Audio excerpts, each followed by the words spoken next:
नमस्कार साथियों, आप सभी का वेलकम अभिनंदन है आपके अपने टीटी फैमिली शिक्षकों के परिवार जायसवाल कोचिंग सेंटर पर पावर्ड बाय शिक्षा ही प्रकाश है। आज हम हिंदी भाषा का सॉल्व पेपर करने वाले हैं, तो आप सभी लोग तैयार हो जाइएगा। हिंदी भाषा में आप सभी लोग देख पा रहे हैं आपके सामने जो है एक अपठित गद्यांश दिया गया है और इस गद्यांश से रिलेटेड हम प्रश्न करेंगे। गद्यांश कह रहा है कि और ये इस प्रकार के गद्यांश को कैसे हम कम समय में सॉल्व कर पाएंगे, कम समय में ज्यादा प्रश्न कर पाएंगे, ये भी आप हम सभी को बताने वाले हैं। तो हिंदी भाषा में गद्यांश पद्यांश को कम समय में अगर सॉल्व करना है तो आप सभी लोगों को जानना बहुत जरूरी हो जाता है। क्या आप सभी लोग तैयार है जानने के लिए, इस भाषा को अटेंड करने के लिए? चलिए सभी लोग बताइए अच्छे तरीके से। चलिए तो तैयार हो जाइए सभी लोग, बहुत बहुत धन्यवाद। चलिए इस गद्यांश को पढ़िएगा। इस बार मौसमी वैज्ञानिकों ने घोषणा की है कि अल नीनो प्रभाव के कारण मानसून कमजोर हो रहा है। क्या हमारा देगा है? इस बार वैज्ञानिकों ने घोषणा की है कि अल नीनो प्रभाव के कारण मानसून कमजोर हो रहा है। चैत के महीने में बारिश होने के हालात पर घाघ ने भी यह कहा। चैत यानी मार्च अप्रैल के दिनों में अगर बारिश होती है, चैत जो होता है मार्च अप्रैल के दिनों में बोला जाता है, उस महीने को चैत बोला जाता है। ठीक है, तो चैत चीजों को आपको समझना है कि चैत चीज है क्या। काफी सारे होते हैं कि चैत का महीना कौन सा होगा, तो ये महीना है। तो ये गद्यांश आपके स्क्रीन पर हो गया। अब इस गद्यांश से हम रिलेटेड प्रश्न करेंगे, तो आप लोगों को प्रश्न को देखना है और सारे प्रश्नों को अच्छे तरीके से सॉल्व करना है और फिर हमें बताना है। ठीक है ना? चलिए सभी लोग समझ गए ना कैसे प्रश्न को सॉल्व करेंगे? चलिए, आर यू रेडी? रेडी हैं सभी लोग? चलिए प्रश्न को देखते हैं और समझते हैं। चलिए हमारा पहला प्रश्न आप लोगों की स्क्रीन पर आ चुका है। पहला प्रश्न इस गद्यांश से क्या पूछा जा रहा है? पहला प्रश्न इस गद्यांश से पूछा जा रहा है कि भारत की नदियों में जल कम होता जा रहा है, इसका कारण क्या है? ग्लेशियरों का ना पिघलना, ग्लेशियरों का तेजी से पिघलना, ग्लेशियरों के क्षेत्रफल में कमी आना, ग्लेशियरों के क्षेत्रफल में वृद्धि होना। अब ये देखिए आपके गद्यांश में दिया गया था, आपके गद्यांश पद्यांश में उत्तर दिया गया था, आपके गद्यांश पद्यांश में दिया गया था कि ग्लेशियरों का तेजी से पिघलना। ग्लेशियर मतलब क्या होते हैं? भारत में नदियों का जलस्तर कम हो जा रहा है, जो इनका कारण है ग्लेशियरों का तेजी से पिघलना। हिमालय क्षेत्र में जो ग्लेशियर, जो बर्फ जमा होते हैं, ग्लेशियर यानी बर्फ का पहाड़ होता है, वो धीरे धीरे पिघल रहा है। ठीक है ना? तो इसका रीजन आपने जान लिया सभी लोग, क्या रीजन होगा? ग्लेशियरों का लगातार पिघलना। अब आप देखेंगे आपके इसमें दिया गया है, आप बोलेंगे कि सर इसमें तो आपके कहां दिया गया है? तो यही दिया गया आपके, उत्तराखंड जैसे बंगाल कई राज्यों से गुजरती है, इसके किनारों पर बसे महानगरों कस्बों करोड़ों में ये सारी चीजें हो रही। इसके बाद दूसरा प्रश्न देखेंगे। दूसरा प्रश्न भी आप लोगों की स्क्रीन पर देख पा रहा हूं, प्रश्न देख पा रहा हो तो आपको पढ़ना है कि गंगा के किनारे बसे लोगों की आबादी लगभग कितनी है? 87 करोड़, 40 करोड़, 30 करोड़ या 96 करोड़? कितने करोड़ इस गद्यांश में बताई गई है? तो इस गद्यांश में कितने करोड़ बताई गई है? सभी लोग बताइएगा। तो इस गद्यांश में कितने करोड़ जो है बताई गई है? सभी लोग बताइए, ध्यान पूर्वक देखिएगा। तो राइट आंसर हमारा क्या होगा? यह आपके टीटी एग्जाम में आया हुआ प्रश्न है और आया हुआ प्रश्न, इसलिए सभी लोगों को ध्यानपूर्वक समझना है। ठीक है, चलिए तो राइट आंसर की ओर बढ़ते हैं। राइट आंसर हमारा क्या होगा? 40 करोड़। मान लीजिए यही एग्जाम में गद्यांश आ गया, तब आप क्या करेंगे?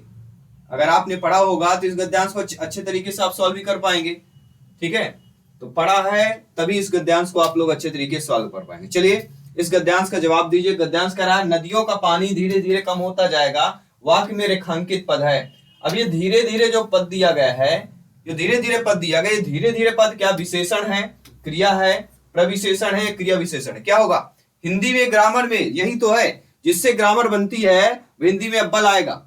तो चलिए सभी लोग बताइए इसमें क्या जवाब होगा?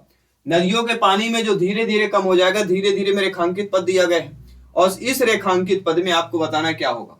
इस रेखांकित पद में क्या होगा? धीरे धीरे मतलब क्रिया विशेषण।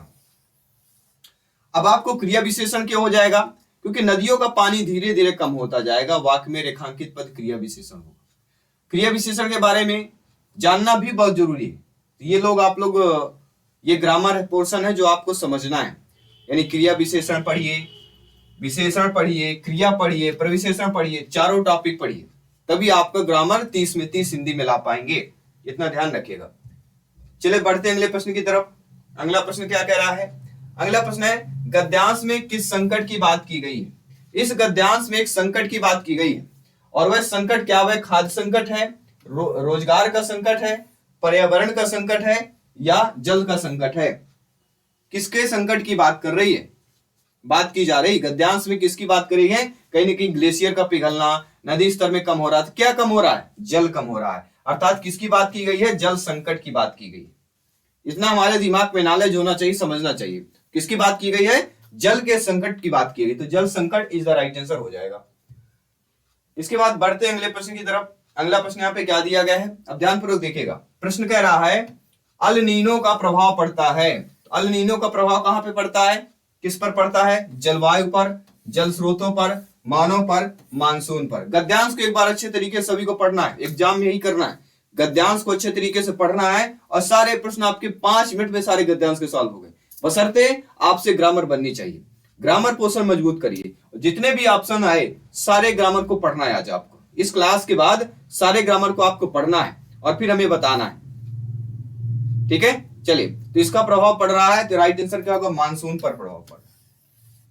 जो अल नीनो का प्रभाव है ये किस पर पड़ रहा है? मानसून पर पड़ रहा है। इस राइट आंसर हो जाएगा। अब बढ़ते हैं अगले प्रश्न की तरफ। अगला प्रश्न ये आपको समझना है ध्यानपूर्वक। इस ग्लेशियर का 2.25 किलोमीटर हिस्सा पिघलकर गायब हो चुका है। वाक्य में रेखांकित पद क्या है? 2.25 किलोमीटर। यहाँ पे रेखांकित पद क्या दिया गया? 2.25 किलोमीटर रेखांकित पद दे दिया गया। अब ये 2.25 किलोमीटर रेखांकित पद में क्या यह संख्यावाचक विशेषण होगा, या परिणामवाचक होगा, सर्वनामिक विशेषण होगा, या गुणवाचक होगा? चारों पढ़ना है आपको। इस पेपर के बाद संख्यावाचक विशेषण के बारे में पढ़िएगा, परिणामवाचक विशेषण के बारे में, सर्वनामिक विशेषण के बारे में, गुणवाचक विशेषण के बारे में। जो चीज बता रहा, अगर ये चीज आपने पढ़ लिया, वाकई बता रहा, हिंदी में 30 में 30 लेके आ जाएंगे। बिल्कुल, पेडागॉजी बहुत ही सरल होगी हिंदी की। ग्रामर पोर्शन में लोग मात खाते हैं, वो आपको मजबूत करना है। चलिए, तो 2.25 किलोमीटर जब ऐसे शब्द आते हैं, 2.25 किलोमीटर हिस्सा पिघलकर गायब हो चुका है, रेखांकित पद में कहीं ना क्या दी? 2.25 किलोमीटर, मतलब क्या कह रहा है यहाँ पे? कहीं ना कहीं परिणामवाचक विशेषण। यहाँ पे परिणाम बता रहा है ना कि 2.25 किलोमीटर है। वे शब्द जो संज्ञा अथवा सर्वनाम की मात्रा का बोध करते हैं परिणामवाचक विशेषण कहलाते हैं। परिणामवाचक विशेषण कौन कहलाते हैं? वे शब्द जो संज्ञा अथवा सर्वनाम की मात्रा का बोध कराते हैं परिणामवाचक विशेषण कहलाते हैं। जैसे 1 किलो, फॉर एग्जाम्पल 1 किलो आलू, 1 किलो टमाटर, 2 दर्जन, ये क्या हो गए? ये परिणामवाचक है हमारे। 4 गज दे दिया गया। 4 गज का मतलब क्या होता है? गज मतलब हाथ का भी नाप बोला जाता है। 3 लीटर दूध दे दीजिए, तो 3 लीटर दूध दे दिया गया, तो 3 लीटर शब्द क्या हो गया? ये भी परिणामवाचक हो गया। तो सारे ये परिणामवाचक हैं, ये दिमाग में अपने बैठा लेना है और सभी को कमेंट कर देना है। चलिए बढ़ते हैं अगले प्रश्न की तरफ। अगला प्रश्न भी आप लोगों की स्क्रीन पर है। यह भी बहुत ही प्यारा सा प्रश्न है कि गद्यांश के अनुसार 2050 तक पानी का सबसे बड़ा संकट आने वाला है। पानी का सबसे बड़ा संकट कहां आने वाला है? अमेरिका में, भारत में, पाकिस्तान में, संयुक्त अरब अमीरात में। किस पर आने वाला है? जी हाँ, ये संकट जो है किस पर आने वाला है? सभी लोग बताइए। चलिए, इस गद्यांश में अब गद्यांश बदला जा सकता है, और यह गद्यांश आ गया तो भैया बहुत अच्छा है, गागर में सागर हो जाएगा, यानी कम समय में ज्यादा प्रश्न सॉल्व कर लेंगे। तो 2050 तक कहां किस बात की गई है? 2050 तक भारत की बात की गई। भारत में संकट आने वाला है पानी का। गद्यांश के अनुसार 2050 तक पानी का सबसे बड़ा संकट भारत में आने वाला है, अकॉर्डिंग टू पैसेज। अगला प्रश्न देखिएगा, सारे ऑप्शन दिख रहे हैं? जी हाँ। पर्यावरण में उपसर्ग और मूल शब्द क्या होते हैं? पर्यावरण शब्द दे दिया गया, इसमें पूछा गया, इसमें बताइए उपसर्ग बताइए और मूल शब्द बताइए। उपसर्ग और मूल शब्द बताइए सभी लोग। चलिए सभी लोग बताइएगा क्या होगा राइट आंसर। पर्यावरण में उपसर्ग और मूल शब्द क्या होगा? बहुत ही सिंपल सा प्रश्न है। मुझे तो लग रहा है कि अभी तक के सबसे बड़ा सिंपल प्रश्न आप लोगों का यही है कि नहीं? सभी लोग बताइए। और पर्यावरण का उपसर्ग और मूल कौन से होते हैं? सभी लोग जानते हैं, पर ही हमारा क्या हो जाता है, पर यहाँ पे उपसर्ग हो जाएगा और आवरण यहाँ पे क्या हो जाएगा, आवरण हमारा मूल शब्द हो जाएगा। पर क्या हो जाएगा, पर यहाँ पे देखिए मैं क्या कह रहा हूं, पर हमारा क्या हो जाएगा, उपसर्ग हो जाएगा और आवरण क्या हो जाएगा, मूल शब्द हो जाएगा। सभी लोगों को समझ में आ गया, कोई डाउट नहीं होना चाहिए क्योंकि सिलेक्शन यहाँ पे सर्वोपरि है, ध्यान रखिएगा। चलिए अब अगला देख लें। अब अगला गद्यांश दिया गया है और ये गद्यांश प्यारा सा गद्यांश दिया गया, इसको पढ़ लेते हैं कि इस संसार में सब कुछ अस्थाई है, पाप और पुण्य दोनों इस संसार से संबंधित है, इसलिए आप पाप और पुण्य भी अस्थाई है, अस्थाई है। पुण्य सुख देकर और पाप दुख देकर अंत को प्राप्त होता है, लेकिन पाप और पुण्य में थोड़ा अंतर यह है कि पुण्य का फल यदि हम नहीं चाहते तो उस फल को अस्वीकार करने के लिए स्वतंत्र हैं, लेकिन पाप लोहे की जंजीर है जो पुण्य सोने की है, बंधन दोनों में है। लोहे की जंजीर से छूटने का आदमी का मन भी करता है, लेकिन सोने की जंजीर से जो बंधा हुआ है उसको वह बंधन प्यारा लगने लगता है, उसमें उसको धन नजर आता है और छूटने का मन नहीं करता। इसी को इंसान बोलते मोह माया में फंसना। जो इंसान मोह माया में फंस जाता वह नहीं निकल पाता, क्योंकि कष्ट क्या होगा, कष्ट ले रहा है, कष्ट कोई नहीं लेना चाहता, कष्ट से लोग दूर होना चाहते, लेकिन धन दौलत इससे क्या है, लोग आकर्षित होते हैं, इसको पकड़ते, इसको जकड़ के रखते हैं। वही एक गद्यांश में उतारा गया है और इसी संबंधित आइए हम प्रश्न को देखते हैं और समझते हैं और आप लोगों का फीडबैक जानते हैं। इस गद्यांश में हमारा प्रश्न दे दिया गया, ये बताइए सभी लोग कि इस संसार में कुछ भी नहीं है, इस संसार में कुछ भी अपूर्ण नहीं है, पूर्ण नहीं है, अस्थाई नहीं है या स्थाई नहीं। सभी लोग बताइएगा, तो इस संसार में क्या है, इस संसार में कुछ भी स्थाई नहीं। आप सोचें कि कुछ भी स्थाई होगा, स्थायित्व तो मिलेगा, तो कुछ भी स्थाई नहीं, ठीक है। तो यहाँ पे ये तो ऑलरेडी बहुत ही सिंपल सा प्रश्न था जो आप लोगों के नॉलेज में आ भी गया होगा। और अगला प्रश्न देखिएगा, अगला प्रश्न कह रहा है पाप और पुण्य दोनों स्थायी हैं, अस्थाई हैं, हानिकारक हैं या स्वाभाविक है। देखिए पाप और पुण्य कोई चीज नहीं, किसी को पाप मिलेगा तो पाप ही मिलता रहेगा, किसी को पुण्य मिलता रहेगा तो पुण्य ही मिलता रहेगा। तो पाप और पुण्य दोनों ये भी आपके किस में हो जाएंगे, अस्थाई में हो जाएंगे, ठीक है। बहुत ही सिंपल है, बिल्कुल घबराना नहीं है, गद्यांश पद्यांश को पढ़ते रहना है और आसानी से प्रश्न का जवाब देना है। पुण्य में उसके फल, पुण्य में उसके फल को हम स्वीकार नहीं भी कर सकते हैं, हम स्वीकार करने के लिए बाध्य हैं, किसी दूसरे के लिए उपयोग में ला सकते हैं या प्राप्त करना बहुत श्रमसाध्य है। पुण्य एक ऐसा है जो आप ले भी सकते नहीं भी ले सकते, लेकिन पाप आपको लेना ही पड़ेगा। तो पाप और क्या पुण्य, उसके पुण्य क्या कह रहा है, पुण्य, तो पुण्य में उसके फल को क्या होगा, पुण्य में उसके फल को हम स्वीकार भी नहीं कर सकते कि हमें भैया नहीं लेना। कोई पैसे देगा हम बोल देंगे हम ही पैसे नहीं लेना भैया, आप अपना पैसा लिए रहिए, हम अपने मेहनत का कमाते खाते हैं, 2 रोटी मिल जाती बस उसी में जी रहे, बोल सकते हैं। लेकिन किसी का पैसा लिया हो हमने और उसको बोल दे पैसा नहीं देगा, तो भैया तो आपको पता है कोई डंडा से पिटवाएगा, पुलिस केस कर दे, कुछ भी कर सकता है। तो यही तो समझाया जा रहा है, अगर कोई दे रहा तो मना कर सकते हैं, लेकिन किसी से लिया हुआ हमें वापस देना ही पड़ेगा। चलिए बढ़ते हैं अगला प्रश्न। अगला प्रश्न कह रहा है कि गद्यांश के अनुसार पाप और पुण्य क्या है। इस गद्यांश के अनुसार अकॉर्डिंग टू पैसेज पाप एंड पुण्य क्या होगा। तो गद्यांश के अनुसार पाप और पुण्य क्या होगा, दोनों में बंधन है। पाप और दोनों में क्या किया गया, दोनों में बंधन बताया गया है। और अगला प्रश्न देखिए, अगला प्रश्न है पाप और पुण्य दोनों की तुलना क्रमशः किसकी जंजीर से की गई है। स्वर्ण और लोहे, लोहे और पीतल, पीतल और लोहे, लोहे और स्वर्ण से की गई। किससे की गई, अभी हमने बताया। पाप और पुण्य दोनों की तुलना क्रमशः किससे की गई है, पाप और पुण्य किससे की गई, सभी बताइए। पाप और पुण्य की किससे की गई है, लोहे और स्वर्ण से की गई है। लेकिन इस पर भी समझना है, पाप पहले पाप और पुण्य की तुलना क्रमशः, तो पाप की तुलना किससे की गई है, लोहे से की गई है, लोहे की जंजीर। लेकिन पुण्य की तुलना स्वर्ण से की गई है, इसलिए सी ऑप्शन सही हो जाएगा। नो डाउट सभी लोग समझ गए। चलिए देखते हैं अगला प्रश्न, प्यारा सा प्रश्न क्या कह रहा है। समूह से भिन्न शब्द को छांटना है और ये हर गद्यांश में पूछा जाएगा। आपको भिन्न शब्द आपको छांटना पड़ेगा और भिन्न शब्द आपको बताना पड़ेगा। तो चलिए बताइए भिन्न शब्द कौन है? स्वतंत्र, प्यारा, फल और अस्थाई। इसमें से भिन्न आपको क्या लग रहा है? कुछ लोग बोलेंगे यार फल, यार इसमें से अलग दिख रहा है मुझे। बिल्कुल, फल तो अलग ही दिख रहा है, तो फल बिल्कुल भिन्न है। अस्थाई, स्वतंत्र, प्यारा ये शब्द हैं, लेकिन फल एक फल का नाम है जिसे हम खाया जा सकता है। क्या इन तीनों को खाया जा सकता है? नहीं खाया जा सकता है। इससे भूख भी मिटाई जा सकती है। कहीं ना कहीं अलग है, डिफरेंट है कि नहीं है, बस यही तो चयन करना है। स्वतंत्र का विलोम बताइए। विलोम एक किसी भी उस पैसे से गद्यांश पद्यांश से विलोम शब्द पूछा जाएगा और विलोम आपको बताना पड़ेगा। तो विलोम इसमें क्या है? स्वतंत्र का विलोम क्या होता है? स्वतंत्र मतलब खुला हुआ, और खुले हुए को बांधना हो तो उसको हम क्या बोलेंगे? खुले हुए को बांधना हो तो उसे हम परतंत्र बोलेंगे। बंधा हुआ आदमी ये परतंत्र है। गुलाम का क्या होगा? गुलाम का होता है आजाद।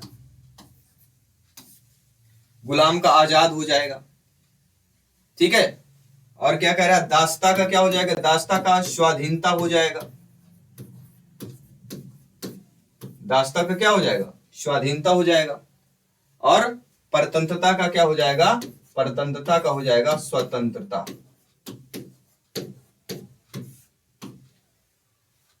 ठीक है, तो आपको ये समझना है अच्छे तरीके से।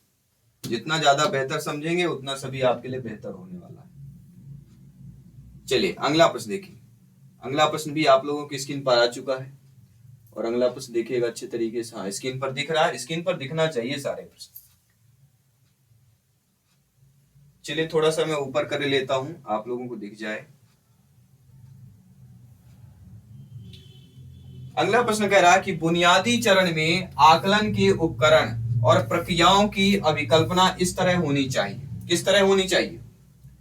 जिससे जांच पत्र व परीक्षाएं शिक्षार्थियों के लिए स्पष्ट व उचित हो सके, जो बच्चे के अधिगम अनुभव का सहज विस्तार बन सके, शिक्षार्थी विद्यार्थी बालक बालिका की प्रगति का उसके समग्र कक्षा प्रदर्शन के संदर्भ में वर्णन और विश्लेषण किया जाना चाहिए। अध्यापक सभी शिक्षार्थी बालक बालिका की उपलब्धि का आकलन इनमें से एक ही विधि का प्रयोग कर सकते हैं। कौन सा सही होगा? चलिए बताइएगा। पेडागोजी का प्रश्न है, पेडागोजी शिक्षा शास्त्र का प्रश्न है और शिक्षा शास्त्र के प्रश्न को आप लोग तो आसानी से सॉल्व कर लेते हैं। कैसे सॉल्व करेंगे? अब देखिए प्रश्न को समझिएगा। बुनियादी चरण में आकलन के उपकरण और प्रक्रियाओं की अभिकल्पना किस तरह होनी चाहिए? जो बच्चे अधिगम अनुभव सहज विस्तार बन सके। अधिगम अनुभव सहज विस्तार, ये लाइन हमें बता रही कि इसका जवाब ये होने वाला है। ये लाइन हमने बता दिया, इसका जवाब होगा। क्योंकि जिसमें जांच पत्र व परीक्षाएं शिक्षार्थियों के लिए स्पष्ट व उचित हो।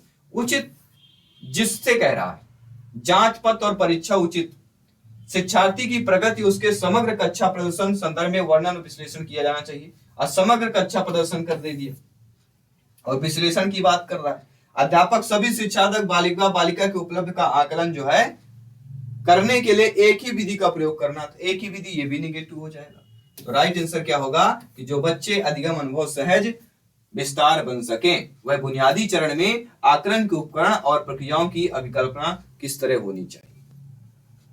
यानी बुनियादी चरण में आकलन के उपकरण और प्रक्रिया के अभिकल्पना इस तरह होनी चाहिए कि जो बच्चे के अधिगम अनुभव का सहज विस्तार बन सके। तो सहज विस्तार इज द राइट आंसर।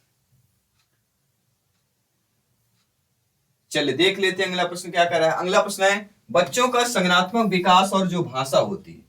जो बच्चों में संज्ञानात्मक विकास होता है और जो भाषा होती है उसके बारे में प्रश्न दिया गया है, उसके बारे में जवाब दीजिएगा कि उद्दीपक प्रतिक्रिया संबंध के सिद्धांत और अनुकरण की प्रक्रिया से संबंधित है। मनुष्य का सहजात उपकरण और जिसके द्वारा वह भाषा में निपुणता प्राप्त करता है। विकास में कोई संबंध नहीं है या उस संस्कृति और समुदायों में घनिष्ठ रूप से संबंधित है जिसमें बच्चे रहते हैं।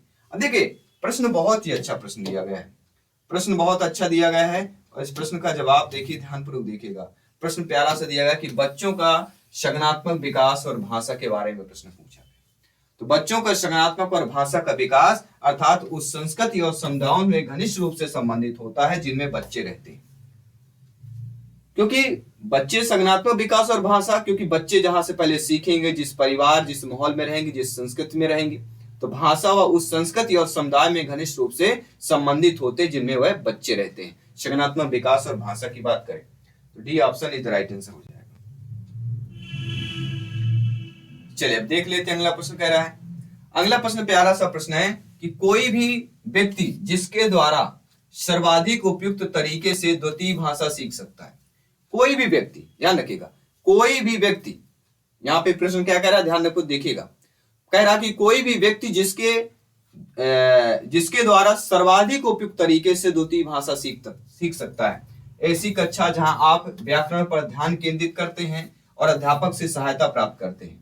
अपने समाज में सहजात वाचकों, जिसे मूल भाषा बोलने वालों को हम सहजात वाचक बोलते हैं, जो मूल भाषा में बात करते हैं, उसके सतत संपर्क के माध्यम से सर्वभाषिक विधि के अनुसार संवादों को दोहराना और अभ्यास करना, लक्ष्य भाषा के किसी वाचन पाठ्यक्रम में दाखिला लेकर। तो कोई भी व्यक्ति जिसके द्वारा सर्वाधिक उपयुक्त तरीके से द्वितीय भाषा सीख सकता है, वह क्या होगा?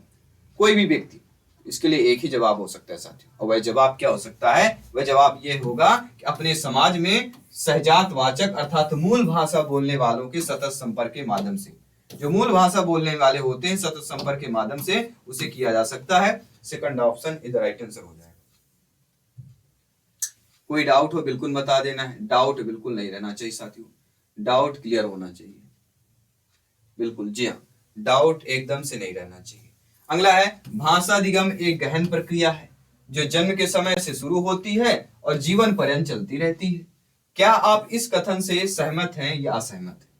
सभी लोग बताइए, आप एक शिक्षक के रूप में हैं, आप बताइए इस सभी कथन से सहमत है कि नहीं, कि भाषा अधिगम एक गहन प्रक्रिया है जो जन्म के समय से शुरू होती है और जीवन पर्यंत चलती रहती है। प्रश्न पर ही उत्तर है, प्रश्न पर उत्तर कि मैं इस कथन से असहमत हूं। अब आप बोलेंगे असहमत की बात क्यों हो रही है? क्योंकि भाषा अधिगम गहन प्रक्रिया है जो जन्म के समय से शुरू होती है और जीवन पर्यंत चलती है। मैं इस कथन से सहमत, क्योंकि भाषा अधिगम एक सहज प्रक्रिया होती है। भाषा अधिगम क्या है? भाषा अधिगम एक आपकी सहज प्रक्रिया जो जन्म के कुछ समय बाद से शुरू होती है, जीवन पर्यंत चलती रहती है। और यहाँ पे क्या कह रहा है? जन्म के समय शुरू होती है, तो जन्म के कुछ समय बाद शुरू होती, इसलिए आपका बी ऑप्शन सही हो जाएगा। बाकी कोई भी डाउट हो बिल्कुल आप लोग शेयर कर सकते हैं और हमें बता सकते हैं। चलिए देखते हैं अगला प्रश्न। कक्षा में छोटे बच्चों के लिए मुद्रित पुस्तकों के साथ साथ श्रव्य पुस्तकें और छोटे बच्चों की स्पर्शग्राही योग्यताओं का इस्तेमाल करने वाली पुस्तकें होनी चाहिए। क्यों पुस्तकें होनी चाहिए?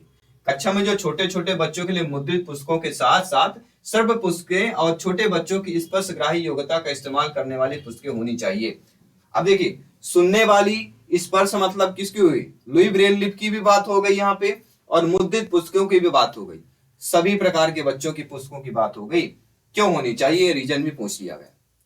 इतना तो रीजन आपको पता होगा, आप सभी लोग ज्ञानी सर्वव्याख्याता लोग हैं, कि विविधता वाले शिक्षार्थी तक पुस्तकें अधिक सुलभ बनाती है। विविधता वाले, क्योंकि व्यक्तिगत विभिन्नताएं पाई जाती, विविधताएं होती, सभी व्यक्ति एक समान नहीं होते। ठीक है, तो ये third option is the right answer हो जाएगा। अब बढ़ते हैं अगले प्रश्न की तरफ। अगला प्रश्न प्यारा सा कह रहा है कि एक अध्यापक ने कक्षा 5 के विद्यार्थी बालक बालिका को शीघ्रता से एक कहानी पढ़ने और उसके बाद 4 चित्रों को क्रम में लगाने के लिए कहा। इस गतिविधि का क्या उद्देश्य है? आपकी नियुक्त होती है, आप लोग अध्यापक अध्यापिका बनते, शिक्षक बनते हैं, आप कक्षा में बच्चों को पढ़ाने जा रहे हैं, तो आप स्वयं सोचिए, आप अध्यापक के रूप में कक्षा 5 के बालक बालिका को शीघ्रता से एक कहानी पढ़ने और उसके बाद 4 चित्रों को क्रम से लगाने के लिए कहते हैं। एक गतिविधि क्या होगी? ऐसी गतिविधि क्या हो सकती है? ऐसी गतिविधि मात्र एक हो सकती है, और वह गतिविधि कौन सी होगी? वह गतिविधि होगी, सभी लोग बताइएगा, क्या वह चित्र कार्डों को क्रम से लगाने की बात हो रही है, या सारांशीकरण के लिए पठन का अभ्यास करवाना, विशेष सूचना जानने के लिए पठन का अभ्यास करवाना, या कहानी में आए नए कठिन शब्दों की पुनरावृत्ति? क्या होगा राइट आंसर, सभी लोग बताइए। एक अध्यापक की बात हो रही, और एक अध्यापक की बात हो रही, अर्थात सारांशीकरण के लिए पठन का अभ्यास करवाना। इसका मात्र गतिविधि का उद्देश्य है कि पढ़ें और उसके बाद 4 चित्र क्रम में लगाएं। इस गतिविधि होगी कि सारांशीकरण के लिए पठन का अभ्यास करवाना। सेकंड ऑप्शन इधर राइट आंसर हो जाएगा। कौन सा प्रश्न हम कर चुके हैं? ये प्रश्न कर चुके हैं, अब अगला प्रश्न करें।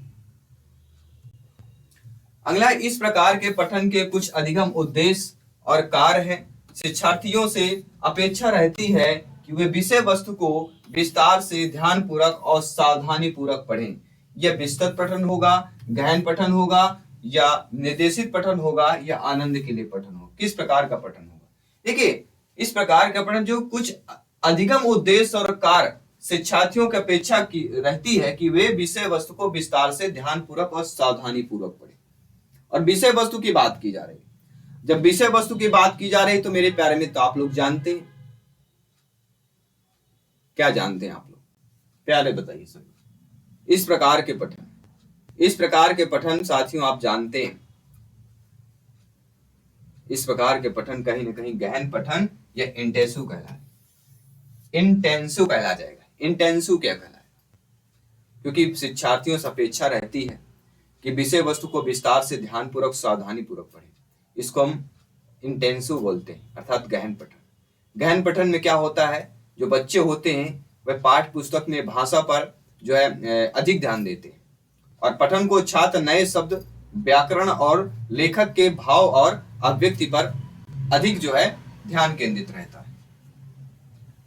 सभी लोग समझ गए ना? बहुत बहुत धन्यवाद। बढ़ते हैं अगले प्रश्न की तरफ।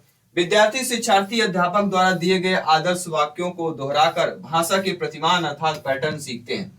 वे वाक्यों को कंठस्थ कर लेते हैं और सही तरीके से ड्रिल करने पर अपने अध्यापक द्वारा सकारात्मक पुनर्बलन प्राप्त करते हैं। अध्यापक द्वारा किया जा रहा है। अब आपके द्वारा किया, ये सारी जो क्रियाएं अगर आप कक्षा में करते हैं तो आपके द्वारा किस प्रकार से क्रिया की जा रही है, या कौन सी क्रिया आप लोगों को कहलाएगी, ये आपको खुद सोचना और बताना है।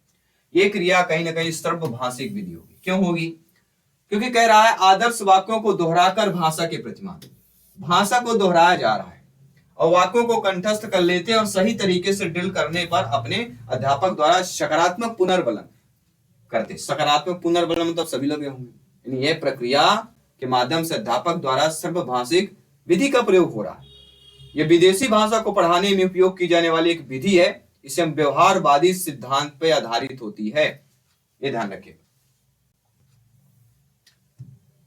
अगला प्रश्न देख लेते हैं क्या कह रहा है। अगला प्रश्न प्यारा सा है। शिक्षार्थी व्याकरण के नियम और शब्द संपदा को कंठस्थ कर रहे हैं। अधिकांश कार्य मातृभाषा में हो रहा है। भाषा अध्यापक द्वारा अपनी कक्षा में किसी विधि का प्रयोग करना चाहिए।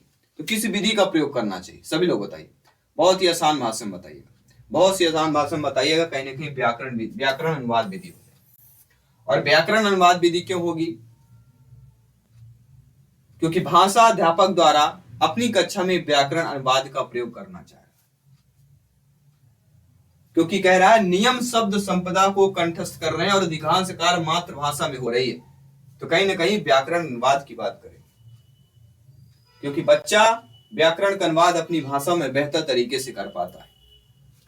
यदि बच्चे अपने परिवेश में दो भाषाओं का बोलना सुनते हैं, दो भाषाओं को सुनने में यह अवसर कम से कहलाएगा। देखिए, यदि कोई बच्चे अपने परिवेश में दो भाषाओं को बोलना सीखते हैं, यदि कोई बच्चे अपने परिवेश में दो भाषाओं को बोलना सीखते हैं, तो बच्चों में नुकसान होगा, लाभ होगा, प्रभाव नहीं होगा या भ्रमित होगा। क्या होगा? तो बच्चों में कहीं कहीं बच्चों को लाभ ही होगा। दो भाषा में अगर सुन रहे हैं तो बच्चों को लाभ होने वाला है। क्यों? क्योंकि इनकी दो से अधिक भाषाएं बोलने की क्षमता बहुभाषिकता कहलाती है। और बहुभाषिक बच्चे सृजनात्मक वाले होते हैं, स्वाधीनता चिंतन वाले होते हैं और लचकदार प्रवृत्ति वाले भी होते हैं। ठीक है ना? तो ध्यानपूर्वक समझना अच्छे तरीके से। चलिए बढ़ते हैं अगले प्रश्न की तरफ। अगला प्रश्न हमारा प्यारा सा प्रश्न है कि पठन सीखने में सबसे बड़ी चुनौती प्रेरणा और अच्छा बाल साहित्य पाने की है। इस चुनौती को दूर करने के लिए क्या करें? प्रश्न थोड़ा दिख रहा है आप सभी लोगों को? हाँ, दिख रहा है। चलिए, पठन सीखने में सबसे बड़ी चुनौती प्रेरणा और अच्छा बाल साहित्य पाने की है, और इस चुनौती को दूर करने के लिए अध्यापकों को गृह कार्य के रूप में प्रतिदिन एक पुस्तक पढ़ने के लिए प्रेरित करना चाहिए। अभिभावकों को अपने घर में एक छोटा सा पुस्तकालय बनाने के लिए प्रोत्साहित करना चाहिए। बाल साहित्य की तरलता से उपलब्धता, जिससे पठन के लिए प्रोत्साहित करना, रुचि पैदा हो। विद्यालय के लिए अधिकारियों को चाहिए कि वे बच्चों को पुस्तक मेले में ले जाएं, जिससे कि वे पुस्तक पढ़ने के लिए प्रोत्साहित और रुचि पैदा करें।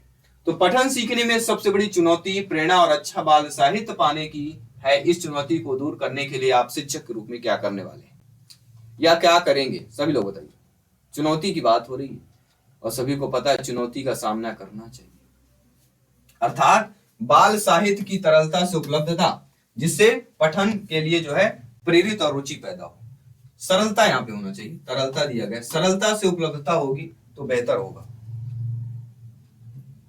चलिए अपना अगला प्रश्न देख लेते हैं। अगला कह रहा प्राथमिक स्तर पर भाषा और कौशल का आकलन करने के लिए भाषा अध्यापक को मुख्यतः किस प्रकार या किस पर ध्यान केंद्रित करना चाहिए। क्या करना है, प्राथमिक स्तर भाषा कौशल का आकलन करना है, और भाषा कौशल का आकलन करने के लिए भाषा अध्यापक, एक भाषा के आप सभी लोग अध्यापक हैं, तो किस पर ध्यान केंद्रित करेंगे। वर्णमाला के अक्षरों को पहचानने पर, विराम चिन्हों के प्रयोग पर, उचित गति के साथ या समझ के साथ करेंगे। किस प्रकार करेंगे सभी लोग बताइए। बहुत ही सिंपल सा प्रश्न, बहुत ही सिंपल सा प्रश्न है, कहीं ना कहीं आपको समझ के साथ करना पड़ेगा, क्योंकि प्राथमिक स्तर पर भाषा कौशल का आकलन करने के लिए भाषा अध्यापक को मुख्यतः समझ के साथ पठन पर ध्यान केंद्रित करना चाहिए, क्योंकि भाषा कौशल का आकलन भाषा के द्वारा अभिव्यक्त करने की क्षमता और दूसरों के व्यक्त की समझने की क्षमता होती है। अगला प्रश्न है, ये भी प्यारा सा प्रश्न है, प्यारा सा प्रश्न, फीडबैक कीजिएगा। एक अच्छी वाचन अर्थात बोलना गतिविधि कौन सी कहलाएगी। कोई भी अच्छी बोलना या वाचन की गतिविधि हम किसे मानेंगे। कहीं ना कहीं सभी लोग जानते हुए अच्छी होगी जिसमें शिक्षार्थी बालक बालिका अधिक बातचीत करे। क्या ये सही होगी कि नहीं होगी, कोई डाउट है, कोई डाउट हो तो बिल्कुल बता दीजिए। डाउट आपके मन में नहीं रहना चाहिए, ये दिमाग में डालिए, डाउट मन में बिल्कुल नहीं रखना है। चलिए देख लेते हैं।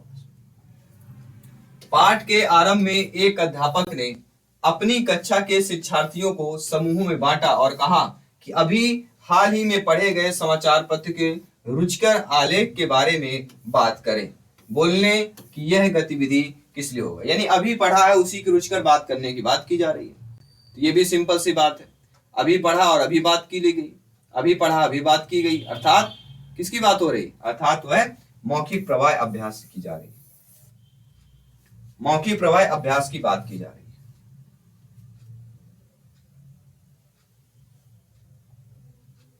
और ये अगला जो पेडागोजी का प्रश्न है कि समग्र भाषा उपागम क्या होता है, अर्थ आधारित होगा, कौशल आधारित होगा, या ध्वनियों का मिश्रण होगा, या ध्वनि संकेत संबंधी में निष्कर्ष निकालना होगा। तो समग्र भाषा उपागम क्या कहलाता है, सभी लोग बताइए। समग्र भाषा उपागम क्या कहलाएगा। समग्र भाषा उपागम का उपागम अर्थ आधारित होता है। किस पर आधारित होता है, ये आपके अर्थ पर आधारित होता है, क्योंकि समग्र भाषा उपागम बच्चों के भाषाई विकास की स्पष्ट समझ पर बल देता है, और समग्र भाषा उपागम में भाषा अधिगम के लिए एक उपकरण के रूप में साहित्य प्रयोग किया जाता है। तो ये रहे आपके सवाल पेपर हमने किया, आई होप सभी लोग समझ गए होंगे। किसी भी प्रश्न पर डाउट हो, किसी भी प्रकार का आप लोगों को डाउट हो, आप लोग हमें कमेंट कर सकते हैं, फीडबैक कर सकते हैं, ठीक है। तो डेली आइए, प्रिपरेशन को मजबूत कीजिए और तैयारी इस बार जोरदार कीजिए, क्योंकि आपका प्रिपरेशन मजबूत हो सके और बेहतर आप लोग तैयारी कर पाए। धन्यवाद सभी का, मिलते हैं आपके अगले सोल्यूशन पे, अगले पेपर पे। जय हिंद, वंदे मातरम।